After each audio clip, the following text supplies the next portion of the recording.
आपसे हम जो पूछ रहे हैं आप वीसी साहब उसका जवाब ही नहीं दे पा रहे हैं।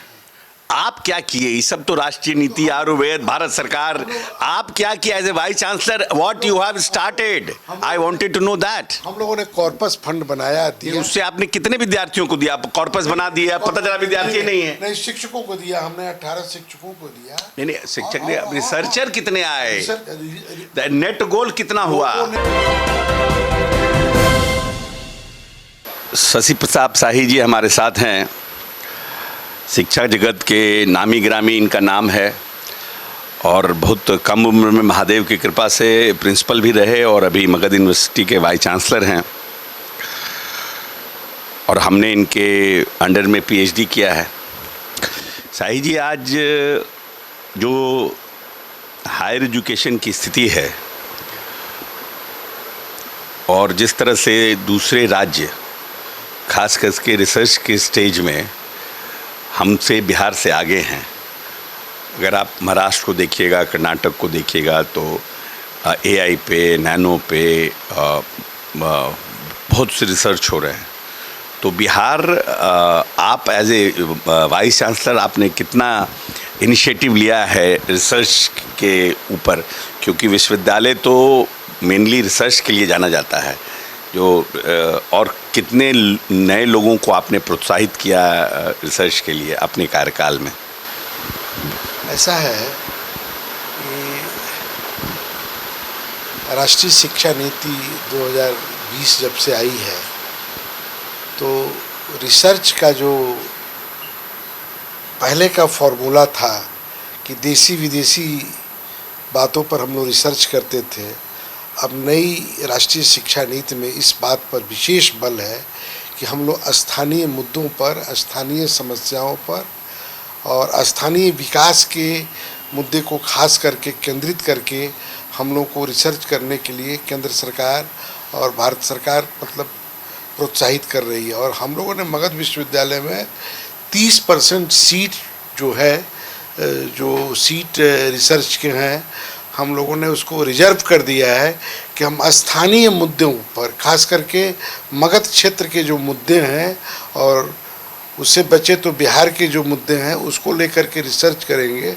और जब तक स्थानीय मुद्दों पर रिसर्च नहीं होगा, राज्य का सम्यक विकास नहीं होगा। तो मगध विश्वविद्यालय राज्य का पहला विश्वविद्यालय है जहां स्थानीय मुद्दों पर रिसर्च करने के लिए हम लोगों ने पीजीआरसी पर से निर्णय भी ले लिया है और उसको हम लोगों ने सिंडिकेट से पास भी कर दिया है।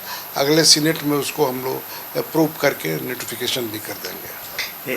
जैसे हमारा प्रश्न था कि ये तो एक राष्ट्रीय नीति की परिप्रेक्ष्य में आपने निर्णय किया और जो राष्ट्रीय नीति था उस राष्ट्रीय नीति ने ही पूरे जिसको बोलते हैं सरकार ने एक नई प्रॉस्पेक्ट्स दिया कि भाई हमारा जो हिंदुस्तान की जो है आयुर्वेद है, जो हमारा है ऋग्वेद है, आयुर्वेद है, जो सब कुछ हमारा जो ओल्ड था उस पर हम लोग रिसर्च करें, हमारी जो इश्यूज़ हैं उस पर हम रिसर्च करें।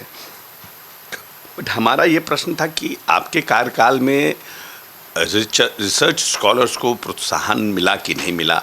ये तो एक राष्ट्रीय नीति के परिप्रेक्ष्य में आपने निर्णय किया, ये सराहनीय है, लेकिन फिर भी जैसे आपके रहते हुए कुछ रिसर्च के, हम लोगों ने 4 करोड़ का अलग से कॉर्पस फंड बना करके अपने शिक्षकों को, नए शिक्षकों को देना शुरू कर दिया है। पटना विश्वविद्यालय के बाद मगध विश्वविद्यालय राज्य का दूसरा विश्वविद्यालय है जो अपने कॉर्पस फंड से नए शिक्षकों को रिसर्च के लिए पैसा देने का, फंड देने का काम कर रही है। रही बात आयुर्वेद की बात कर रहे हैं तो भारतीय ज्ञान परंपरा की जो बात हो रही है, ज्ञान परंपरा अगर नहीं होता तो आप जानते हैं कि यूरोप में इतने लोग कोविड में मरे, अमेरिका में इतने लोग मरे कोविड में। भारत के आयुर्वेद और योग ने तो इतना चमत्कार किया कि भारत में सबसे कम लोग मरे। तो कहीं ना कहीं हमारी ज्ञान परंपरा, पुरानी परंपरा, भारत की परंपरा ने हम लोगों को बचाने का काम किया। और निश्चित रूप से जैसे मेडिकल साइंसेज आगे बढ़ा, केमिस्ट्री आगे बढ़ा, लेकिन केंद्र सरकार जिस तरीके से अब आयुर्वेद को प्रोत्साहित कर रही है और ज्ञान परंपरा की जो बातें हो रही है, आने वाले दिनों में वह दिन दूर नहीं कि जब हम एलोपैथ की बराबरी में हम उनको चुनौती देते हुए आयुर्वेद के लोग नजर आएंगे। कि आपसे हम जो पूछ रहे हैं आप वीसी साहब उसका जवाब ही नहीं दे पा रहे हैं।